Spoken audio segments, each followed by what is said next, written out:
एक बार की बात है, हरे भरे और जीवंत जंगल के बीच में लूना नाम का एक बुद्धिमान और दयालु खरगोश रहता था। लूना पूरे जंगल में अपनी करुणा और दूसरों की मदद करने की इच्छा के लिए जानी जाती थी। एक धूप वाले दिन लूना घने पत्तों के बीच से गुजर रही थी जब उसने मदद के लिए व्यथित चिल्लाहट सुनी। आवाज़ों का अनुसरण करते हुए उसने झाड़ियों में फंसे छोटे जानवरों के एक समूह को पाया। बिना किसी हिचकिचाहट के लूना हरकत में आ गई। उसने अपने फुर्तीले पंजों का उपयोग करके सावधानीपूर्वक प्राणियों को सुलझाया और उन्हें आज़ाद कर दिया। लूना की सहायता के लिए आभारी होकर जानवर उसके चारों ओर एकत्र हो गए और हार्दिक धन्यवाद व्यक्त किया।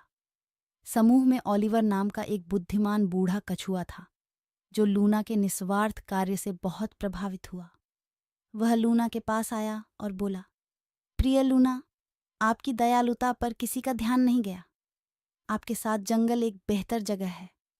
हालांकि हमेशा याद रखें कि आपके कार्यों में वे मूल्य प्रतिबिंबित होने चाहिए जिन्हें आप प्रिय हैं।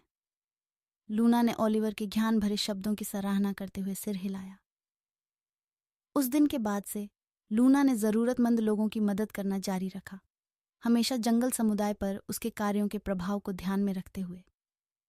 वह करुणा का प्रतीक बन गई और अन्य जानवर मार्गदर्शन के लिए उसकी ओर देखने लगे।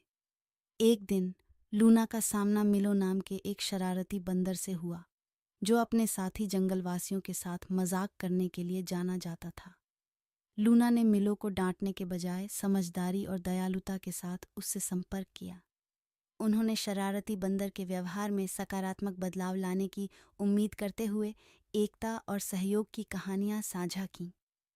समय के साथ लूना के प्रभाव ने मिलो को बदलना शुरू कर दिया और उसने मजाक करने के बजाय दूसरों की मदद करने के लिए अपनी चतुराई का उपयोग करना शुरू कर दिया। लूना की दयालुता और समझ के प्रति अटूट प्रतिबद्धता के कारण जंगल एक सौहार्दपूर्ण और आनंदमय स्थान बन गया।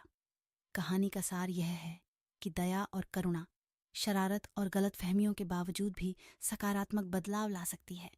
बुद्धिमान खरगोश लूना ने जंगल के निवासियों को सिखाया कि सहानुभूति को अपनाना और उदाहरण के तौर पर नेतृत्व करना दुनिया को सभी के लिए एक बेहतर जगह बना सकता है।